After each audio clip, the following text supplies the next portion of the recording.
Erik, it's great to have you on the show, man. Thanks for being here.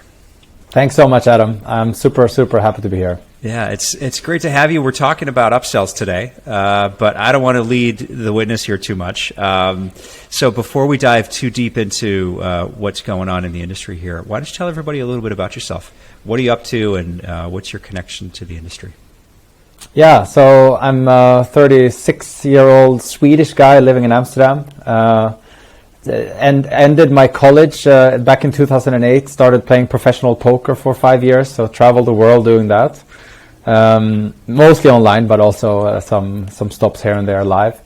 And when I was 23, I was sick and tired of that life, and I thought, okay, I'm a person that loves to please. Mm-hmm. So that took me to hotel school in The Hague, actually, in Holland. Oh, wow. That was a very spontaneous decision. I remember stepping out of the tram with my suitcases, and it was next to the beach, and I hadn't even Google mapped it, you know. So I had just arrived there, and I thought, this is my start of my new chapter, and it was amazing. So that took me into the hotel space eventually. Just like randomly, you just decided, hey, I'm going to go to hotel school. Let's try this out. No, I have two older brothers. I talked to their friends who I thought had interesting jobs, and I asked them, what did you guys do? I felt like I didn't want to leave Sweden. I didn't want to leave my friends, but my life was becoming a bit predictable, so I wanted something new. And then many of them, for some reason, had studied at this hotel school. And then I just thought, wow, that sounds really cool. And so I just went for it. Had you worked in a hotel prior to that? Ever? No, at any level? Actually, during my 5 years of playing poker professionally, I was flat broke 5 times. And every time I was broke, I was doing F&B, banqueting and stuff like that. Mm-hmm. And so I had some experience with Classic that. Classic story. Yeah, exactly. So how did you get to the point where you co-founded Oaky? What's the path that took you there? It was straight from hotel school, actually. So I did my last internship in Kuala Lumpur for a mystery shopping company, and I couldn't for the world understand how BMW was paying students to visit their BMW stores and give feedback about their experience, and then basing their marketing strategies on students' opinions who weren't real buyers. So we thought, I met Lars there, who is one of the co-founders, and we were starting to talk, okay, we're obviously starting a company, so what are we going to do? And my whole family are entrepreneurs, everybody. So that was for me an obvious choice. But that led us eventually, anyway, to an angel investor who said, okay, feedback during the moment is interesting, but you need to focus on one industry. Which one do you know the best? And obviously it was hotels, and then that brought me back to my time at the Gleneagles and all these golf resorts. I'm a big golfer, where if you get feedback during the stay, after the checkout, you can't do anything about it anymore. It's difficult. Right. So the beginning of Oaky was actually a real-time feedback solution. But after having built that for a year and a half, as you know, Adam, it's hard to sell something and buy something as a hotelier if there is no proven return on investment. Mm-hmm. And sometimes it's hard to measure ROI on feedback. So we basically went back to the drawing board and asked our friends within the industry, how can we generate more revenue for you? Where in the customer journey does that make sense? And then there was this one Hilton GM who said, we work with a company called Nor1, and they do this thing where they upgrade before arrival, and we thought that sounded super interesting. Mm-hmm. And that was basically our step into it. And then 2 years after that, we killed the feedback idea and became a full-fledged upselling platform in about 2017. In instant ROI, hopefully. Yeah, and you can also see it, exactly how much we help to generate. Yeah, true enough. So, okay, interesting. I mean, Nor1 is the big platform out there. That's one that probably a lot of people that work for brands are familiar with. What was it like trying to figure out how to take on, I mean, they're the big dog in this space. How do you figure out where to come at this when, they've already been in the market for as long as they have, already have a proven track record? A GM and Hilton is the one who turned you guys onto it. What was that process like? I think it was, we were super excited about having this captive audience that were coming to a hotel. You knew a fair share about these guests.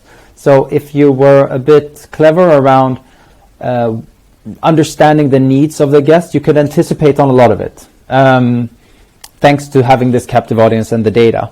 And when we looked into Nor1, what we realized what they did was having a really, really hardcore focus around room upgrades and early check-in and late checkout, which is very important. But we, from the get-go, said we are not going to charge commission, because then hoteliers will only care about selling high profit margin deals. And we want to create an upselling platform that not only generates profit, but also enhances the guest experience. And we always thought, in order to do that, we need to facilitate upselling anything and everything, as long as it's legal, to the hotel guest.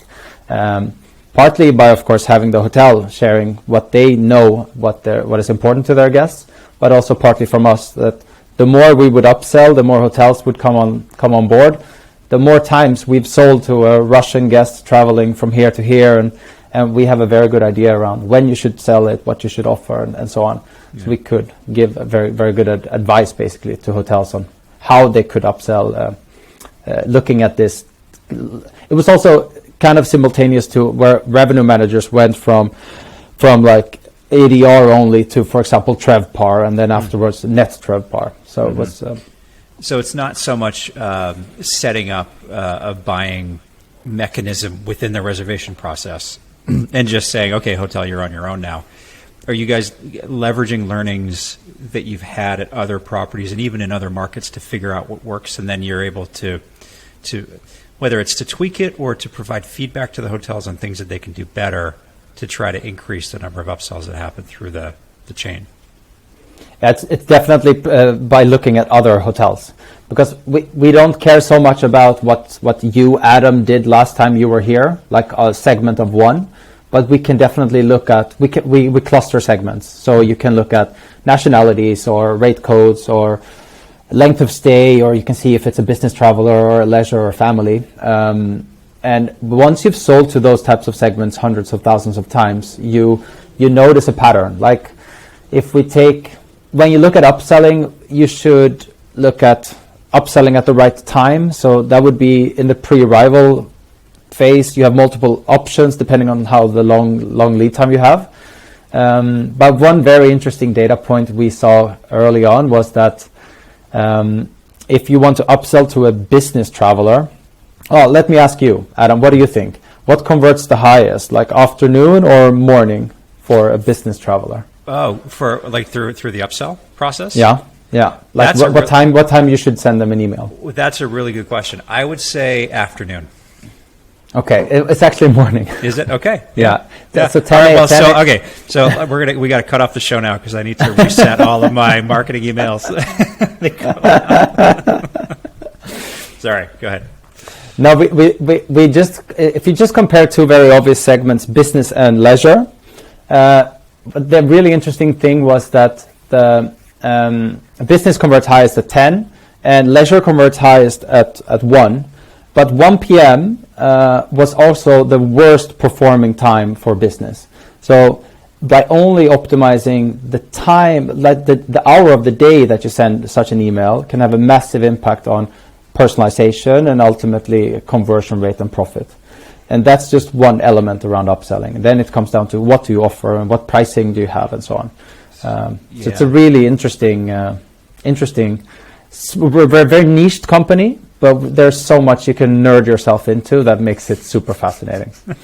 It sounds like there's a lot of psychology or understanding of buying psychology that goes into this. It's not just about, to your point, setting it and forgetting it. You need to really understand the demographics, time of day, seasonality. And I imagine it's not just about saying, hey, you're in a standard room, we have a deluxe room for another $50 a night. Do you want to buy this? There's more to it. So what is it about the psychology of buying that's important to know, especially think about that like on the ground hotel manager, revenue manager that's going to be taking, once you've implemented a property, who's going to run this day to day? What do they need to know? Well, I think first of all, we shouldn't even with all of these beautiful nuances to make it optimized. If you're a hotel that is driven by a revenue management team, we, for example, have integrations that makes it able for us to pull the bar rates, so that when you sell a room upgrade, the price for that upgrade is always in synergy with your revenue strategy. So if a guest is checking in 2 weeks and the bar rate is $200 instead of $100, then you shouldn't have a static price on that room upgrade, but it should be dynamic along with your rate strategy. Mm-hmm. So there are many integrations that should happen, in my opinion, in order to maximize the opportunity. You can also, for example, have dynamic rates on your early check-ins and late checkouts. Instead of having a flat fee, you take the bar rate and then you just take a percentage of that as a business rule within the upselling software. So that automatically, combines the strength that you're already putting in to having dynamic rates on your rooms to now also having your upselling program follow that same strategy. I think that's such an interesting idea. We get so stuck in sure, there's revenue management on the room itself, and that rate floats up and down. But we're so stuck in thinking that rate category jumps need to be fixed, and your early check-in, late check-out needs to be fixed. An area that we've spent a lot of time thinking about here is revenue managing your restaurant menu. So if you're trying to drive occupancy and you drop your rate to $99 and you're usually up around $200, but you haven't changed the price of your breakfast. And you're wondering why nobody's going in and eating when the price of breakfast is almost the same amount of money as the cost of the room now. It's obvious when you put it in terms like that. But I guess where I'm going is there's a lot of opportunity here to upsell, to get a little bit more share of wallet of your guests. If you're just willing to be a little bit imaginative and flexible in how you price everything under that roof. Yeah, absolutely. And pricing is, of course, a really nice component, and you can make these integrations that make it dynamic. But it's also something I think hoteliers, and maybe rightfully so, are a bit afraid of to do like personalized pricing, because if you do it wrong, ethically, it might not be perceived well from the guest perspective. It needs to be very clear and be considered fair. But I do think when you do it on upgrades and early check-ins and late checkout, it is very fair, because if you pay more for the room, I think you're willing to pay more for that upgrade and early check-in, late checkout as well. Right. We have a customer, hotel chain in Germany, and he said he can't do it on parking, for example, because they have all these printed materials in the parking lot. So that is hindering. So there's some. But that's an easy fix. Maybe it is an easy fix. Stuff. Just get rid of the printing. I will tell him that next time. So conceptually, this all sounds incredible. And I've personally used Nor1 in the past. I've personally had to put together upsell incentive programs for my front desk agents and reservation agents in hotels throughout the years. And they work to varying degrees. How did you go about setting those up? Well, I mean, honestly, just like we're talking about where there's little thought put into how much of a jump there is in between items. Usually you let the rate float, but everything else stays static. These are usually very simple and typically seen as easy to manage. So it's a flat rate percentage that the front desk agent or the reservations agent get. And then if there's a team goal typically that's set on the month, and if the team hits that goal, then there's an extra kicker for everybody. Yeah. It's really just set it and forget it. But I'm curious. Go ahead. No, I was just because the challenging thing, you have to be extremely consistent, I would imagine, as a front desk agent to be good at this, because you just have to ask. If you ask 1,000 people in a row, you will have some success rate. Yeah. Or you are able to ask really great probing questions in that super limited time that you have, right? So how did you manage that?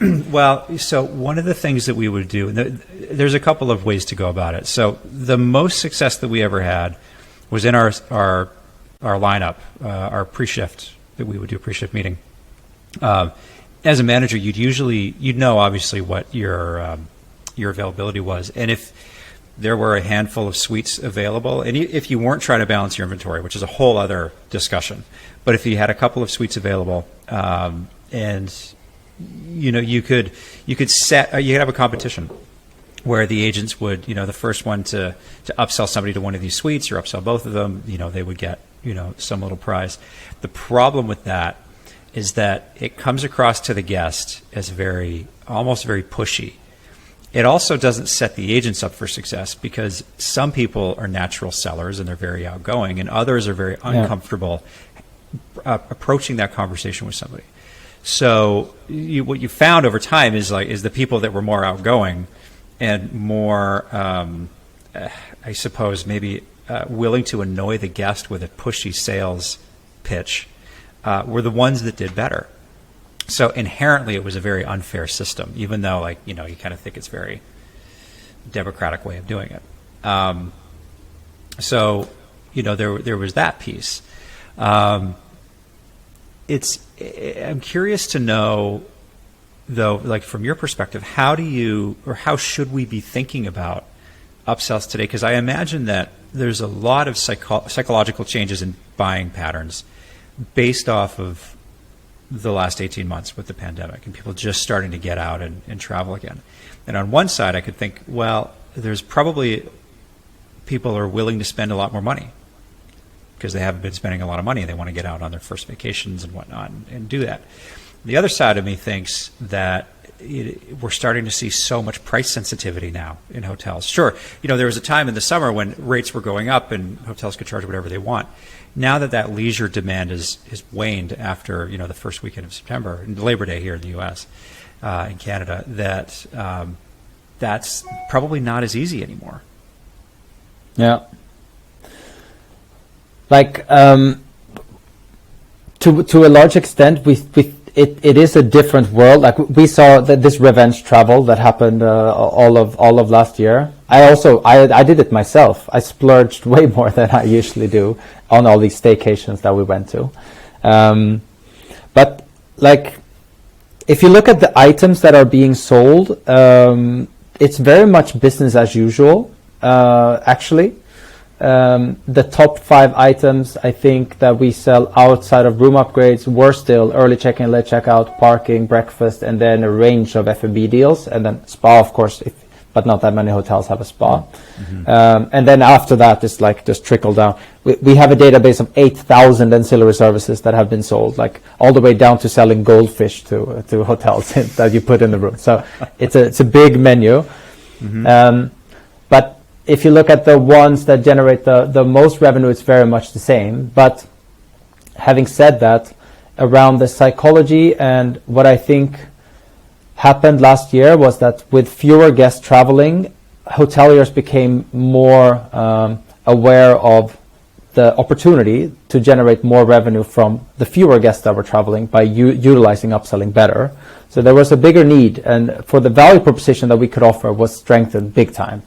And what you can do, I think, when you put in place an upselling strategy, which is partly digital and partly offline at check-in, and make them work in tandem, is super effective and can really have amazing results.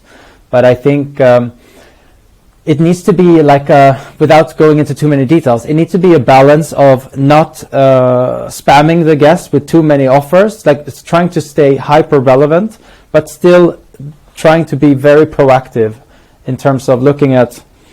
So that's why I asked you, how do you build an upselling strategy? We created an upselling course, actually, on courses.oaky.com, where we basically talk about a lot of things around upselling.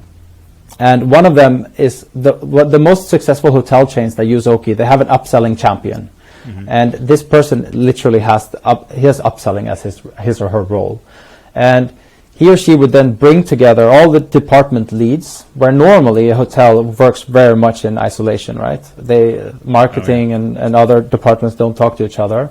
But now the F&B manager is sitting there talking about, these are the promotions I would like to run. I think these and these dishes work perfectly to those types of segments, etc. And you can then set up the upselling strategy in such a way that you actually showcase the very, very relevant offers that you have for the time that your guest will be staying with you, but also targeted towards the right type of customer. And if you do this across the full guest journey, so starting before arrival on multiple locations, and then also at the front desk and in-stay as well, you have many chances to score a goal. And if you do it in a way that doesn't feel very intrusive but actually relevant, then there's a really, really big upside to be had.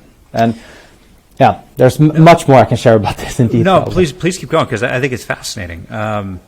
The thing that comes to mind is, so number one, you mentioned are parking, early check-in, check-out, some sort of F&B inclusion. Breakfast also is a big one. I was assuming it's breakfast. Oftentimes hotels will create room packages that, with the exception of early check-in, check-out, will include parking, will include some component of F&B, and put those things out there and just hope that people buy them. Effectively. I mean, you might have a splash page on your website, or, buy your F&B package, or, sometimes there's an add-on breakfast offering through the reservation booking process online. Do you have any info or data on how successful what we're talking about today is in getting people to buy breakfast, for example, through Oaky, through that upsell, air quote upsell process, versus a hotel just creating a package, is including all of that together and making it seemingly maybe simpler for the guest on the face of it? Yeah, I don't have any data because we can't compare with what if they hadn't booked that package. Yeah. But the conversion rates are really high. Like on a breakfast, I think it's like 8, 9, 10% that would buy a breakfast on an average hotel. Actually, I can share with you some stats. I don't have them by heart, but we did something funny a few months ago where we did upselling Oscars. So we gave out like the 3 most converting deals of the year, etc. So some very interesting. Maybe I can share it as the slides, and you can send them put over. it on the link after. What I'll do, I'll link to it in the show notes. I'll link to the courses.oaky.com as well if people want to check that out. Yeah. Sorry, what were we talking about? It was the... just package element, things that are usually included as package elements. But I think one, actually it was pretty interesting. Speaking of the US, there was an article I saw that was all over my LinkedIn feed, where it was the CEO of MCR Hotels, and he was talking about how he implemented naked rates and basically debundling of everything. And he was now going to charge, I don't know, $30, $40 to even use the pool. And I thought about it, and I think that makes so much sense, because even if you stay in a Shangri-La or like a beautiful luxury hotel, you might have a different budget than someone else. And for you to just buy that naked rate, it makes even the luxury hotels much more competitive, and you can then debundle and sell all of the other items separately. So I think from a guest experience, it's fabulous. And then if you have a way to effectively upsell all of the other small, even the tiny items, can even be free things. That to me, is a super guest experience. And also, I think hotels. Well, I don't have any data on that, but I do know that if you have a booking engine that is very, very slim, and you have a minimum amount of clicks to get the direct booking, and you skip packages and unnecessary things in there, you have a higher conversion rate on your direct bookings, and you can then manage all of the upsells and packages separately pre-stay. I mean, conceptually, I love the idea. It's almost taking the airline model and applying it to everything, right? So many hotels now have gone and are continuing to go the amenity fee or the resort fee, or the call it whatever you want, where everything is bundled up into one additional $25 to $50 a night, maybe more in some cases. And the theory is that that is intended to be additional revenue for the hotel. And it's a lot of money, actually. They do make a lot Yeah, of money. I can imagine. It must be very meaningful. It could be. Yeah, it definitely is. There's definitely an impact on the P&L. You for sure see that. But one of the complaints that I hear time and again is, why am I paying for, this amenity fee when I didn't use any of the things in your hotel? Yeah. And that's a fundamental flaw, I suppose, in the approach, is that from the guest's perspective, it feels like a money grab. And, hotels, I think they spend a lot of time trying to figure out, well, okay, so you can get free coffee and you get a free newspaper, and maybe we have bikes that you can use. And, they sort of throw as many things at this fee as possible, not necessarily thinking about whether or not those are things that the guests actually want. And what happens is that a good percentage of them say that I didn't use any of these things. They complain about the fee. The fee gets... hopefully it gets refunded at checkout after the guest complains about it, and maybe they never stay there again because they don't want to pay that fee. They go somewhere else. So I really like this idea of decoupling everything and charging for use. If you were in America, because this is interesting, because outside of the US, I believe resort fees aren't as prevalent, right? Mm-hmm. Like if you were a hotel that has a resort fee and you decide to decouple, would you then need to skip the resort fee completely, or would you have packaged rates where some include a resort fee and some don't? Have you seen examples of that? I haven't, but I don't see why you wouldn't be able to do that. I mean, that could be a package. If you've decoupled everything, I think that practically speaking, there's a lot of policing that would have to happen. You'd have to make sure that that's true. You didn't buy gym access. So what are you doing in here, right? So there's a lot of operational friction that'll be created. But I don't think that it's an insurmountable challenge. It's a really interesting way to look at it. Yeah. From a pre-stay versus in-stay perspective, and you mentioned it a little bit earlier, can you walk me through what it looks like from the guest side when they're going through the booking process, and then when they're checking in from a front desk agent's side? Are they served up several upsell options based off of information that you have through the res process? And then when they check in, does the front desk agent have any clarity on what those offerings that were served up through the booking process were? And then they reintroduce them as an option, or are they completely different inclusions that can be sold at the check-in process? Yeah, let's start. So let's walk through the customer journey then. So currently, we actually don't facilitate upselling at the booking process itself. So we come in after the booking has been made. And pre-stay is a huge opportunity for hotels, and many hotels that are also doing upselling there today, but maybe not optimizing for it, can have really high conversion rates. So we're seeing from the emails that we're sending an 83% open rate and 10 to 15% conversion rate on an average guest. And the interesting thing is when you offer a menu of items, the average guest is buying 2.2 deals. So it can be a room upgrade and 1.2 other items on average.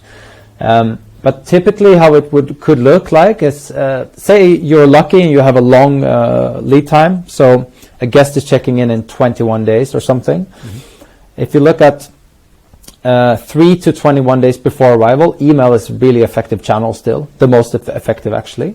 Mm-hmm. And then what we think is very effective to do is as early as you can, but after it's important that you do it a while after you've made the booking, because then you forget about the $2,000 you spent on the rooms, and then you're psychologically open to spending more on the stay. That is a very good time typically to sell room upgrades, because if you sell a room upgrade from a standard room to a suite and you do it 15 days before arrival, how Oaky works is that when you buy that upgrade, it gets pushed into the folio of the guest, and the room that was originally booked, the standard room, now can be pushed out through the channel manager and get resold. Mm-hmm. So it's like a machine. You just keep high occupancy on your base category rooms while you move paid upgrades to higher categories. Mm-hmm. So doing that early in the customer journey, the way that we do it, makes a lot of sense. And then psychologically, from a guest perspective, once you get closer to departure, you start to think about your travel. What is the weather going to be like? What are we going to do? It's a great opportunity to be proactive around things to see and do and eat and experience inside of your hotel or around it. So here we help hoteliers automatically reach out with ancillary services and products.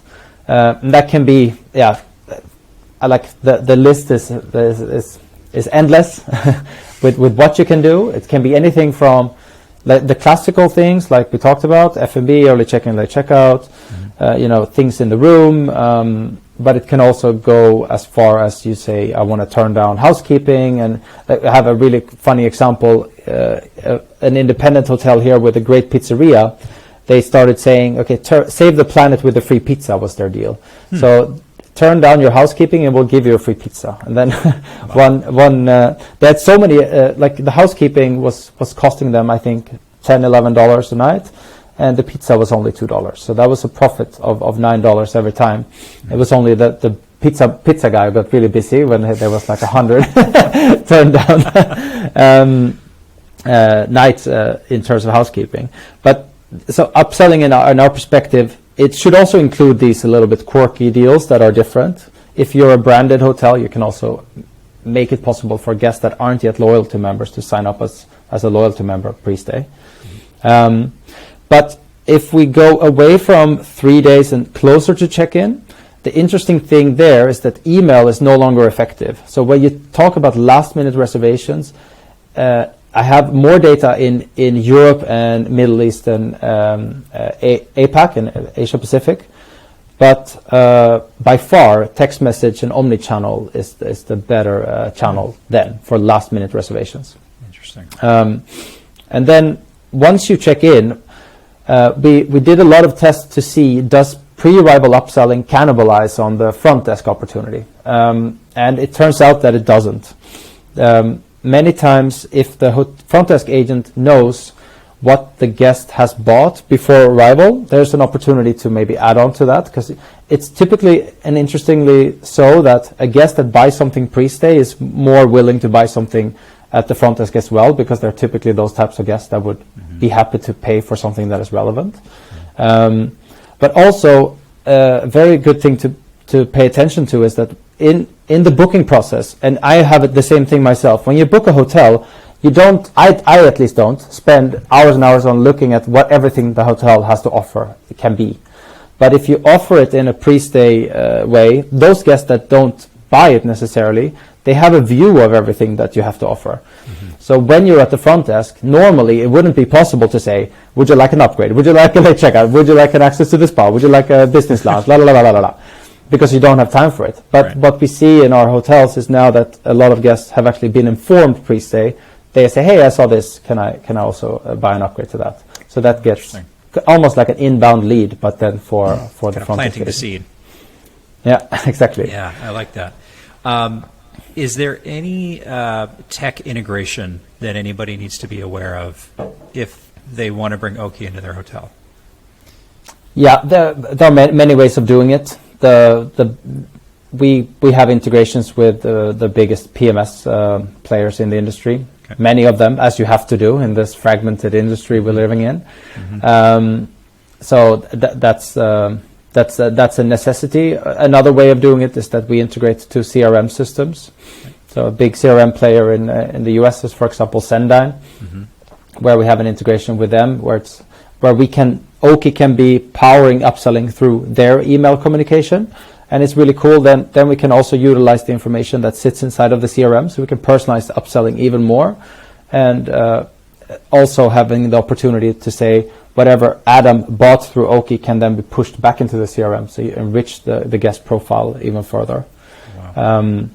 And then there are more. We also integrate to a bunch of messaging solutions to be able to send WhatsApp and WeChat and chatbot solutions on the brand.com as well. So numerous ways of doing it. All kinds of ways to implement. Erik, this was very enlightening. I appreciate you walking through what Oaky's all about and some of the psychology of buying right now. And I know that there's a lot of hotels out there that I think that could benefit from what it is you guys are doing. So I appreciate you coming on the show. If anybody wants to learn more about you, about Oaky, anything you guys are working on, where should they go? Just go to oaky.com. That's there. We'll find everything they need. Sounds good. I'll link to it in the show notes. So Erik, thanks again for being on the show. Thank you, Adam, and thanks everyone for listening. Enjoy your day.